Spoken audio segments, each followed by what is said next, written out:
Hi guys! Kumusta kayong lahat? 3 weeks ago, I was diagnosed with type 2 diabetes.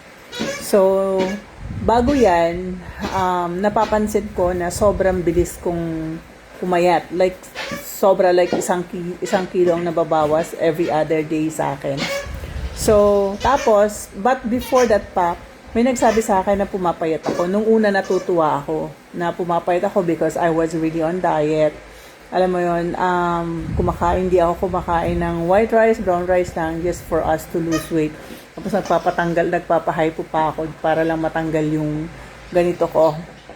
And then, matagal ko na napapansin na parang may mga time na lagi akong nagpipi sa madaling araw, tapos madalas, ganon.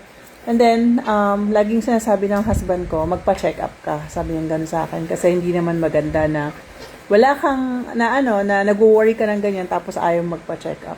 So, talagang ayaw ko magpa-check up kasi natatakot ako. And that's the truth. Hanggang sa nagkaroon ako ng lakas ng loob na magpa-check up. Sabi ng husband ko, hindi pwedeng na-stress ka ng ganyan at hindi mo alam nangyayari sa katawan mo tapos pumapayat ka. So, nagpa-check up nga ako and then sabi nila sa akin, I have diabetes. Yung sugar ko to the highest level talaga. And then I have a mild fatty liver. Tapos, meron pa akong UTI. So, with my UTI, in-injectionan ako. Bale, 6 na injection yung ginawa nila sa akin kasi sobra na daw yung UTI ko na namamaga na daw yung pantog ko. So, yun.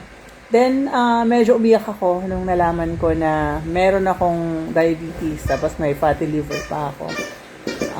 Pero, hindi naman pwedeng magmukmuk ako. So, na-realize ko, bakit hindi na lang ako gawa ng Facebook page ko for my diabetes journey. For me to be able to share yung journey ko, yung mga kinakain ko while I'm trying to heal myself.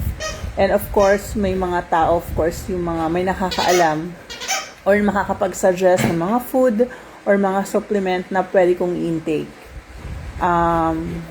Para medyo bumaba naman yung blood sugar natin. But I'm taking meds and then, yun nga.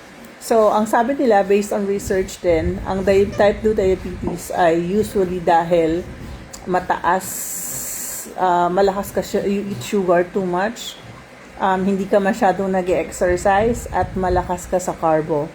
So, yun, recently, nagja-jogging ako at hindi na ako makain ng rice as much as possible. May mga time na nag-cheat pa rin ako, which is siguro normal.